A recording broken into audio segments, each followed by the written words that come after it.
नमस्कार प्रिय दर्शकों, हाजिर हूं मैं जन्म कुंडली अध्ययन करने के लिए। एक जन्म कुंडली लेकर मैं आप सबके सम्मुख उपस्थित हुआ हूं। यह जन्म कुंडली एक युवक की है। आइए हम सभी मिलकर इस जन्म कुंडली का अध्ययन करेंगे। मैं जन्म की तारीख आपको बता देता हूं, जन्म समय, जन्म स्थान। आप जन्म कुंडली का निर्माण कर लीजिए।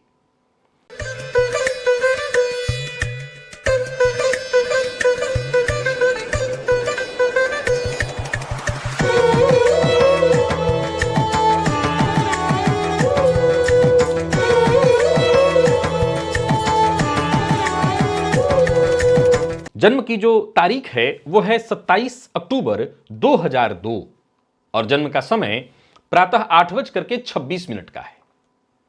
जन्म का स्थान है बिलीमोरा, गुजरात। मैं जन्म काल के पंचांग से आपको अवगत कराता हूं, तब तक आप इस जन्म कुंडली का निर्माण करें ताकि हम मिलकर इस जन्म कुंडली का अध्ययन कर सकें। जातक ने रविवार के दिन जन्म लिया है, कार्तिक मास में कृष्ण पक्ष की षष्ठी तिथि को, आर्द्रा नक्षत्र के तृतीय चरण में, और शूद्र वर्ण के हैं, मनुष्य गण है इनका, मिथुन राशि है, ये वायु तत्वीय राशि है और बुध इस राशि के राशिश होते हैं। प्रिय दर्शकों, अगर आप मेरे पुराने दर्शक हैं तो इस सूत्र को आपने जरूर सुना होगा मेरे मुंह से कि जब लग्नेश और राशिश आपस में शत्रु ग्रह हों तो जातक का जीवन अंतर्द्वंद से भर जाता है। वो भीतर ही भीतर खुद से कई बार जूझने लगता है। वृश्चिक लग्न की कुंडली बन रही है और इनकी राशि बनती है मिथुन। बुध और मंगल नैसर्गिक शत्रु ग्रह हैं। फलतः लग्नेश और राशिश का आपस में शत्रुवत संबंध ठीक नहीं माना जाएगा। एक नंबर दो, देखा जाए तो ये जो वृश्चिक लग्न है अर्ध जलीय लग्न है, हालांकि इसको जल तत्वीय राशि में ही गिना गया है, परंतु मिथुन राशि जो है वायु तत्वीय राशि है, तो जल और वायु का भी कोई विशेष संबंध नहीं है। अब इनके कुछ प्रश्न हैं, पहले एक सरसरी निगाह हम इनकी कुंडली पर जरा डाल लें, फिर इनके बाद जो इनके सामान्य प्रश्न हैं उसकी हम चर्चा करेंगे। वृश्चिक लग्न की कुंडली आप इनकी देख रहे हैं। लग्नेश बनते हैं मंगल, जाकर के कुंडली के लाभ भाव में बैठे हैं लाभेश बुध के साथ। बुध मंगल की युति है। देखिए लग्न में ही केतु और साथ ही साथ शुक्र सूर्य की युति कुंडली के 12वें भाव में। यहां देखा जाए तो सूर्य नीच राशि में और शुक्र स्वराशि के बैठे हैं और सूर्य से आगे हैं। कैसे? 9 अंश पर सूर्य हैं और 16 अंश पर शुक्र हैं, यानी सूर्य से शुक्र आगे हैं। जो तो शास्त्र कहता है कि सूर्य से यदि शुक्र आगे हो तो ये जातक को मान सम्मान प्रसिद्धि अवश्य दिलाता है। धन के दृष्टिकोण से भी अच्छा माना गया है। हम बात कर रहे हैं वृश्चिक लग्न की कुंडली की, जहां शुक्र कोई कारक ग्रह नहीं है परंतु स्वगृही 12वें भाव में बैठे हैं। विमल योग, ये विपरीत योग है, विमल योग का उन्होंने निर्माण किया हुआ है, तो यह अच्छा ही कहा जाएगा। अब आप इनकी कुंडली में एक और पॉइंट पर नजर डालिए। देवगुरु बृहस्पति जो कि इनकी कुंडली के भाग्य भाव में उच्च राशि में बैठे हैं। असल में देखा जाए तो पूरी कुंडली का सारा दोष ही गुरु हर सकते हैं, परंतु जब जैसे ही नौमांश में आपकी दृष्टि जाएगी आपको दिखाई पड़ेगा वहां देवगुरु बृहस्पति नीच राशि में बैठे हुए हैं। फलतः ज्योतिष शास्त्र कहता है कि जन्मांक में कोई ग्रह उच्च का है परंतु नौमांश में यदि नीच का है तो उसे नीच का ही ग्रह माना जाएगा। तो गुरु उच्च के होकर के भी इनके लिए नीच के ही समान फल दे रहे हैं। और कमाल की बात है कि देवगुरु की ही दशा इनको चल रही है। देवगुरु की ही दशा इनको चल रही, जो कि अब अपने अंतिम चरण पर है। गुरु में राहु का अंतर जारी है जो कि 2026 के जून में समाप्त होकर के अब वहां से अगले 19 साल के लिए इनको शनिदेव की दशा शुरू हो जाएगी। शनिदेव जो कि इस कुंडली के अष्टम भाव में चंद्रमा के साथ युति बनाए हुए हैं। गौर करिए तो इनकी कुंडली में चंद्रमा और शनि दोनों के दोनों कहां पर बैठे हैं, तो कुंडली के अष्टम में विषयोग का निर्माण है। अब देखा जाए तो चंद्रमा 14 अंश पर है और शनि 4 अंश पर, लेकिन 12 अंश से अधिक की दूरी होगी तभी इसको विषयोग से बाहर माना जाएगा। लेकिन 14 अंश की दूरी 4 अंश पर शनिदेव हैं, तो फिर उस अवस्था में यह विषयोग मान्य है, जातक को मानसिक अशांति और परेशानियों को देने वाला माना जाएगा। एक नंबर दो, यहां सूर्य नीच राशि में बैठे हुए हैं 9 अंश 37 कला के साथ स्वाति नक्षत्र में, और चंद्रमा भी आर्द्रा नक्षत्र में है जो कि राहु का नक्षत्र है। यानी कमोबेश इस कुंडली में एक स्थिति यह भी बनती है कि जातक को कहीं ना कहीं मानसिक अशांति और डिप्रेशन की ओर ये ले जाए। हालांकि इन्होंने ऐसा कोई प्रश्न शायद पूछा नहीं है, फिर भी यह स्थिति इनकी कुंडली में बनती है। अब देखा जाए तो सामान्यतः आप इसी को कालसर्प योग कहते हैं, जहां केतु और राहु के मध्य ही सारे ग्रह बैठे हैं। परंतु एक कमाल की बात आपको बता दूं कि कुजवत केतु, यहां पर वृश्चिक राशि में केतु है उच्च राशि में और राहु भी उच्च राशि में बैठा है। इन दोनों ग्रहों से कुछ परेशानियां तो इनके जीवन काल में आएंगी ही आएंगी, इसमें कहीं कोई दो मत नहीं कि लग्न में केतु को बहुत अच्छा नहीं कहा गया, लग्न में फिर भी राहु को अच्छा कहा गया है, केतु को नहीं। केतु लग्नगत होकर के जातक को एक भटका व्यक्तित्व बना देता है, अस्थिर व्यक्तित्व बना देता है, जातक की सही दिशा में कई बार निर्णय ही नहीं ले पाता। खैर, इनका पहला प्रश्न जरा देखिए और समझने का प्रयत्न करते हैं क्या ये जानना चाहते हैं। ये लिख रहे हैं कि मेरा करियर कैसा होगा, मैं एक इंजीनियर हूं और अभी प्राइवेट जॉब करता हूं, मुझे मेरे ही फील्ड में गवर्नमेंट जॉब के योग हैं या नहीं। अब देखा जाए तो इनकी कुंडली में सूर्य वैसे तो नीच राशि में बैठे हुए हैं, शनिदेव अष्टम में बैठकर के दसम भाव को देख रहे हैं और 10वें 12वें भाव में सरकारी नौकरी के लिए बहुत अच्छी स्थिति इसको नहीं मानी जाएगी। अब गुरु की दशा अपने अंतिम चरण में है, राहु का अंतर, इसके बाद शनिदेव की दशा। वैसे सरकारी नौकरी में या शनिदेव को आजीविका का कारक ग्रह कहा गया है, शनि की दशा में नौकरियां प्राप्त करते देखी गई हैं, परंतु एक चीज गौर करिए तो चंद्रमा शनि और शनिदेव अष्टम में बैठ करके मैं हमेशा क्या कहा करता हूं कि अष्टम के शनि आयु वृद्धि तो करा देते हैं लेकिन जीवन में संघर्ष खत्म होने का नाम ही नहीं लेता। तो ये एक ऐसी स्थिति उत्पन्न हो जाती है जहां जातक को जीवन पर्यंत जूझने के लिए शनिदेव बाध्य करते हैं। यह हुआ पहला पॉइंट। अब बात आती है कि आप अपने ही फील्ड में सरकारी नौकरी के लिए प्रयत्न कर रहे हैं, अच्छी बात है। गुरु की दशा में राहु का अंतर चल रहा है और देखा जाए तो वैसे गुरु राहु का संबंध तीसरे 11वें का है, लाभ संबंध है। दोनों के दोनों ग्रह जन्मांक में उच्च के ही दिखाई पड़ रहे हैं, यानी एक उच्च ग्रह की दशा में एक उच्च ग्रह की ही अंतरदशा चल रही है, परंतु नवमांश में देव गुरु नीच के हैं एक। और कमोबेश ऐसी स्थिति मुझे लगती नहीं कि सरकारी नौकरी आपके लिए आसान होने वाली है, परंतु सवाल उठता है कि क्या मैं ये कह दूं कि नहीं आपका नहीं होगा, प्रयास छोड़ दीजिए। मैंने कई ऐसी बड़े बड़े अधिकारियों की कुंडलियां देखी हैं जहां नीच के सूर्य ने भी उनको सफलतम स्थिति पर लाया है और यहां तो सूर्य का नीचत्व भंग भी हुआ है। तो मेरे हिसाब से आप जरूर प्रयास करिए, प्रयास करना चाहिए, वो आपका अधिकार है और आपको करना ही चाहिए। रही बात प्राइवेट सेक्टर की, तो वैसे भी आप वृश्चिक लग्न के हैं और आपके लिए तो मैं सदैव कहा करूंगा कि नौकरी अगर सरकारी हो तभी आप सुरक्षित हैं। और वैसे भी जब दसमपति 12वें भाव में जाकर के बैठे हो, दसम पर शनिदेव की दृष्टि हो, ये दिवालिया योग बन जाता है। कार्य क्षेत्र में लगातार संघर्ष परेशानी जातक को राजनीति का शिकार बनाता है। ऊपर से आपकी कुंडली में डिप्रेशन योग दिखाई पड़ रहा है। अब अगर आप प्राइवेट सेक्टर में हो और आपके साथ राजनीति हो तो आप बड़ी मुसीबत में पड़ जाएंगे। तो ज्यादा बेहतर यही है कि आपको सरकारी नौकरी के लिए प्रयास करना चाहिए। शनि की महादशा कैसी होगी, कैसा फल मिलेगा, ग्रहों का अंतर कैसा होगा, उसमें देखा जाए तो शनिदेव आपकी कुंडली के अष्टम में बैठे हैं। इस लग्न के कारक ग्रह तो वो बिल्कुल ही नहीं है। अब धनेश और सुखेश, तृतीयेश और सुखेश होकर के जाकर के कुंडली के अष्टम में बैठे हुए हैं। मैं शनिदेव की दशा को आपके लिए कोई बहुत अच्छी दशा नहीं कहूंगा, सामान्य शब्दों में कहूं तो अकारक, मारक दशा का इस्तेमाल नहीं कर रहा हूं, परंतु अकारक दशा के रूप में ही इनको देखा जाएगा। अब गौर करिए तो शनि की दशा में शनि का अंतर ठीक नहीं जाएगा, इसके बाद शनि में बुध आ रहे हैं तो ये चौथे 10वें का संबंध है, एक हद तक ठीक है। इसके बाद शनि में केतु का अंतर आएगा, ये षडाष्टक योग में है, ठीक नहीं जाएगा। इसके बाद बारी आएगी शुक्र की, तो शुक्र का संबंध फिर नवम पंचम है, ठीक है चलेगा। अलावा इसके सूर्य की नवम पंचम है, चंद्रमा का बहुत कष्ट देने वाला, मानसिक अशांति परेशानी देने वाला, सूर्य शनि में मंगल का, ये चौथे 10वें का संबंध है। और चौथे 10वें के संबंध के चलते मैं इसको ठीक ही कहूंगा। फिर शनि में राहु का अंतर आएगा, वो आपके लिए कष्टदायी सिद्ध होगा। और फिर शनि में गुरु, ये भी कोई बहुत अच्छी स्थिति में नहीं होने वाले हैं।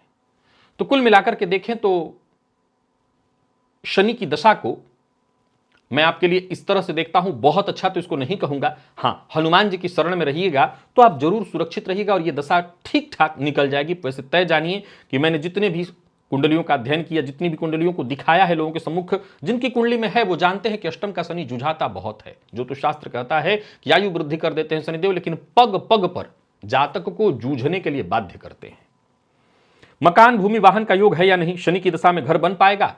अब देखिए, एक साधारण सूत्र भी कुछ दिन पूर्व ही मैंने बताया था कि जन्म कुंडली में अष्टम भाव का, तृतीय भाव का स्वामी या चतुर्थ भाव का स्वामी जाकर के तीसरे में बैठ जाए, या चतुर्थ भाव का स्वामी यदि अष्टम में हो तो ज्योतिष शास्त्र कहता है ऐसे जातकों को किराए के घर पर अथवा माता पिता के मकान में ही रहना पड़ता है। परंतु आज के इस परिवेश में मैं ऐसा नहीं मानता और मैं कहता हूं कि नहीं, बिल्कुल संभव है, आप प्रयास करिए, आसान नहीं होने देते। शनिदेव इसके लिए जुझाते बहुत हैं, इसके लिए जुझाते बहुत हैं। एक बात आपको समझाना चाहता हूं, इस कुंडली को हम आगे लेकर के चलें उससे पूर्व यही एक बात आपको जीवन भर याद रखना है।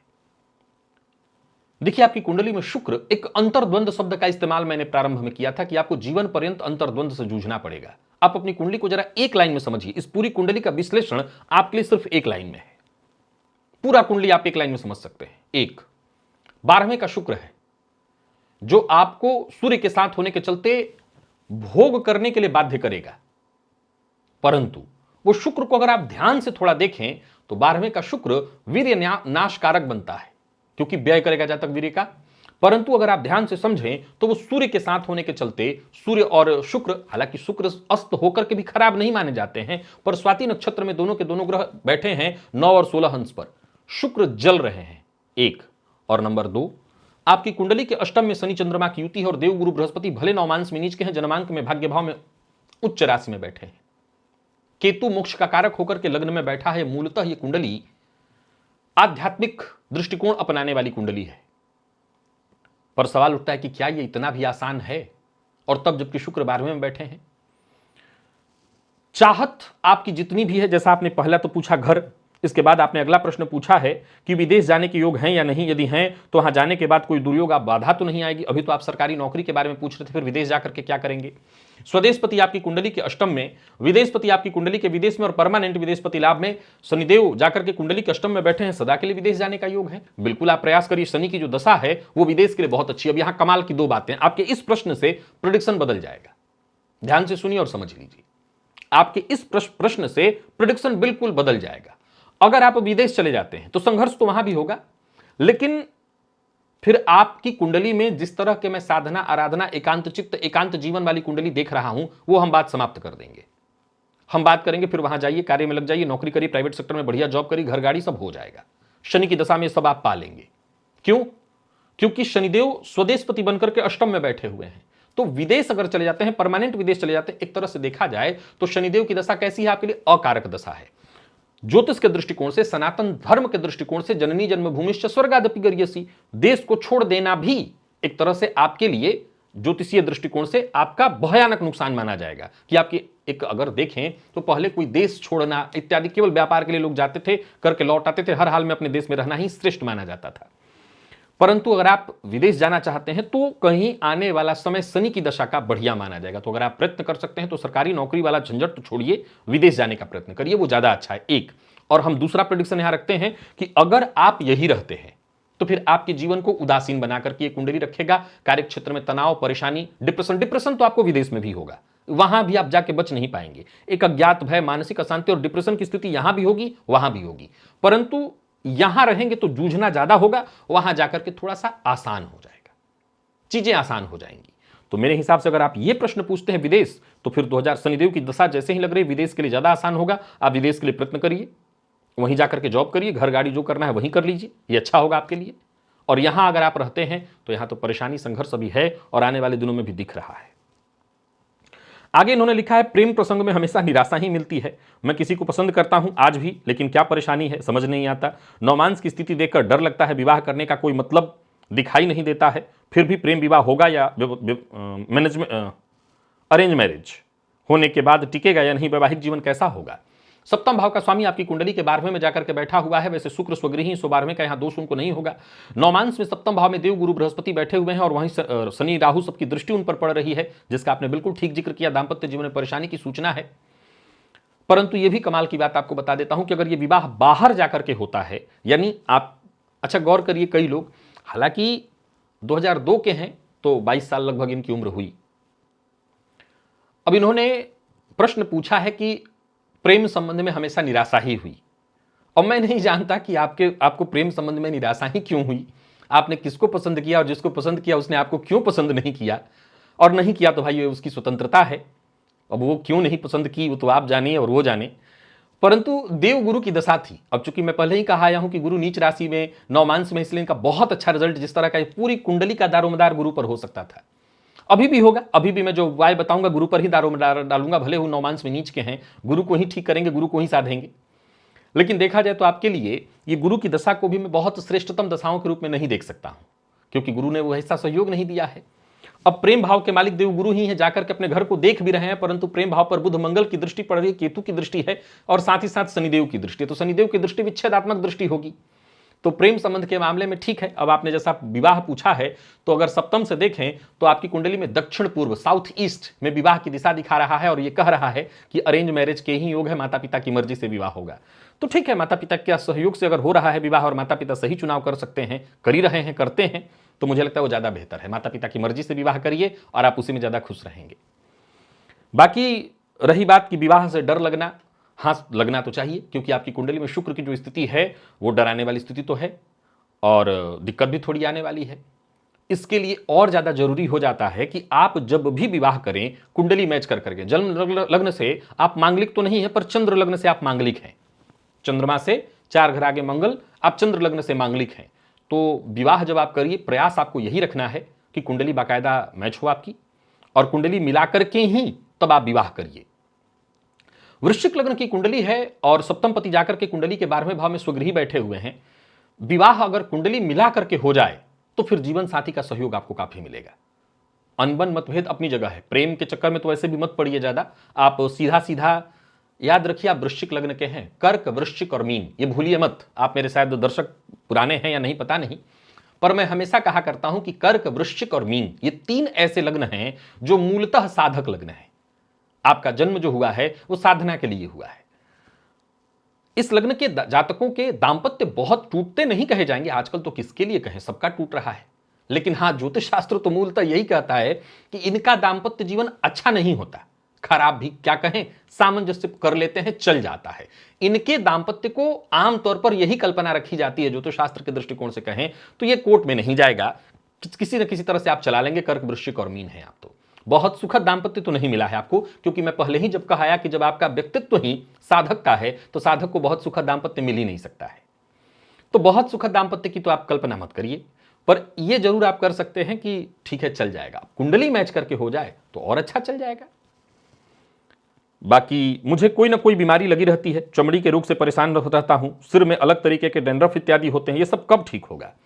अब देखा जाए तो आपकी कुंडली में रोग भाव के स्वामी स्वयं लग्नेशी बनते हैं, वो जाकर के कुंडली के कहां बैठे हैं?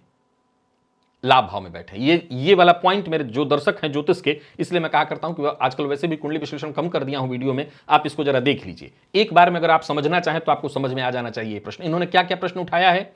लग्नेश जाकर के लाभ भाव में बैठे हैं। अब लग्नेश लाभ भाव में हो तो लाभ के दृष्टिकोण से तो ये अच्छा है, लेकिन छठे से छठा होने के चलते लाभ भाव भी रोग को प्रदर्शित करता है। किसके साथ बैठे हैं? तो इस कुंडली के सर्वाधिक अकारग्रह बुध के साथ बैठे हैं। बुध ही त्वचा जन्य रोग, डैंड्रफ इत्यादि, डैंड्रफ भी क्या है? त्वचा की परेशानियां हैं।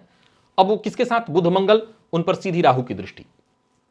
तो बड़ा सीधा सा सवाल आपको दिखाई पड़ जाएगा जो इन्होंने पूछा है, वो रोग त्वचा जन्य जितने भी रोग होते हैं बुध के कारण, बुध मंगल की युति और राहु की दृष्टि से दृष्ट, तो इसके कारण ही ये परेशानी। ऊपर से बुध चित्रा नक्षत्र में मंगल के नक्षत्र में बैठा हुआ है, यानी जातक के अंदर कहीं ना कहीं रक्तजन्य कुछ बीमारियां भी होनी चाहिए। अब एक सवाल खड़ा होता है कि जैसे मैंने कहा रक्तजन्य बीमारियां, तो अब कई बार जरूर थोड़ी कि सबको थैलीसीमिया ही हो, नहीं, रक्त में कुछ कमी हो सकती है। त्वचा जन्य रोग जब भी किसी को हो रहा है तो उसमें कुछ ना कुछ रक्त संबंधी कुछ परेशानी होनी चाहिए। अब कैसी, अभी तो मेडिकल साइंस तय करेगा, बताएगा।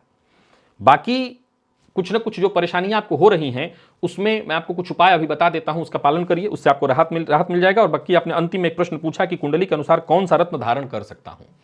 अब आपकी कुंडली के अनुसार मुझे अगर रत्न धारण कराना हो तो मैं किसी भी रत्न की तरफ नहीं जाऊंगा आपको लेके। मेरे हिसाब से मैं कोई भी रत्न पहनने की सलाह नहीं देता। पूछिए क्यों? बहुत सारे लोगों के मन में आ जाता है रत्न कि कोई ना कोई रत्न हो, बहुत सारे लोग जिद भी करते हैं। मैं रत्न के विरुद्ध नहीं हूं, मैंने कई सारे रत्न से संबंधित वीडियो बनाए हैं, मैं रत्न पहनता भी हूं। रत्न बहुत कायदे की और बहुत फायदे की चीज है, परंतु सही रत्न का चुनाव होना चाहिए। अब देखिए, इस लग्न कुंडली के लिए सर्वाधिक योग कारक रत्न चंद्रमा का बनता है, तो मैंने चलिए इनको पहना दिया मोती। अब चंद्रमा कहां बैठे हुए हैं पहले इसको देखना चाहिए हमें। जन्मांक नवमांश दोनों में अष्टम का चंद्रमा जातक को बहुत भयंकर मानसिक अशांति देता है, कफ जन्य रोग, सर्दी, साइनस प्रॉब्लम दे देता है। शनिदेव को काल पुरुष का विषाद दुख रोग कहा गया है, चंद्रमा उसके साथ बैठे तो यानी चंद्र कुंडली का निर्माण करेंगे तो लग्न में ही विषयोग है। सो अगर हम मोती पहनाते हैं तो जातक को भयंकरतम एंजाइटी होने लगेगी। मोती को हटा दिया। दूसरा रत्न कौन सा बनता है? देवगुरु बृहस्पति का। चलिए हम गुरु का रत्न पहनाने इनको चलते हैं। पहले ही बता दिया नवमांश में देवगुरु बृहस्पति नीच राशि में बैठे हैं, नंबर 1। नंबर 2 कि ये गुरु जिसकी राशि में बैठे हैं उसका राशिपति अष्टम में जाकर के बैठा है, सो यहां गुरु से भी कोई विशेष रिजल्ट की संभावना हम नहीं कर सकते। तो गुरु को छोड़ देंगे? नहीं छोड़ेंगे नहीं, गुरु के लिए हम दूसरा तरीका आजमाएंगे। बारी आती है मंगल की, जो लग्नेश है वो स्वतः बुध के साथ अतिशत्रु होकर के बुध की ही राशि में बैठे हुए हैं, राहु की दृष्टि से दृष्ट, फिर कोई रत्न नहीं बना। सूर्य अग्नि तत्वीय लग्न है, इसलिए अग्नि तत्वीय ग्रह है, जल तत्वीय लग्न है, यहां पर सूर्य के रत्न की तो मैं कोई बहुत प्रशंसा वैसे भी नहीं करूंगा, वो सूर्य भी 12वें भाव में जाकर के बैठे हैं। तो पहला पॉइंट तो यही है कि आपको कोई रत्न कभी नहीं पहनना है। फिर भी आप बहुत इच्छा रखते हैं तो एक तांबे का कड़ा धारण करके देख सकते हैं, उससे ज्यादा बेहतर होगा कि तांबे के पात्र से पानी पीना शुरू करिए, तांबे के लोटे से सूर्य भगवान को अर्घ्य देना शुरू करिए। आपको नियम से काम करना है, रविवार के दिन नमक का त्याग कर देना है, गुरुवार का व्रत शुरू कर दीजिए। विष्णु सहस्त्रनाम का पाठ बहुत आवश्यक है, कम से कम गुरुवार के गुरुवार आपको करना ही करना होगा। और इसके अलावा हरा मूंग बुधवार के दिन पक्षियों को दीजिए। ये जितने उपाय मैं आपको बता रहा हूं करते रहना है। जैसे ही शनि की दशा लग रही है, आपको शनिवार के दिन छाया दान एक विशेष उपाय होगा जो आपको करते रहना है। अब सवाल उठता है कि 19 साल चलने वाला 19 साल हर शनिवार, नहीं, ऐसा नहीं है। कोई विशेष परेशानी या कष्ट आ जाए तब तो आपको हर समय लगातार करना होगा, और अगर ऐसा नहीं हो रहा है तो आपको महीने में एक बार, 4 शनिवार पड़ेंगे तो एक शनिवार कम से कम आपको कर देना होगा। 2 महीने में कर दीजिए, मान लीजिए किसी महीने में मैं भूल गया, छूट गया, अगले महीने में कर दीजिएगा। छाया दान करते रहना है, यह बहुत आवश्यक होगा। अब बारी आती है आपके मनोरोग की, जो कि मानसिक अशांति, परेशानी, डिप्रेशन, एंजाइटी दिखा रहा है। क्या करें? प्रत्येक माह की पूर्णिमा, ये उपाय बहुत लोगों को मैं करवा रहा हूं आजकल, और इसका लाभ सबको मिल रहा है। आप लोग जो नहीं करते, करिए।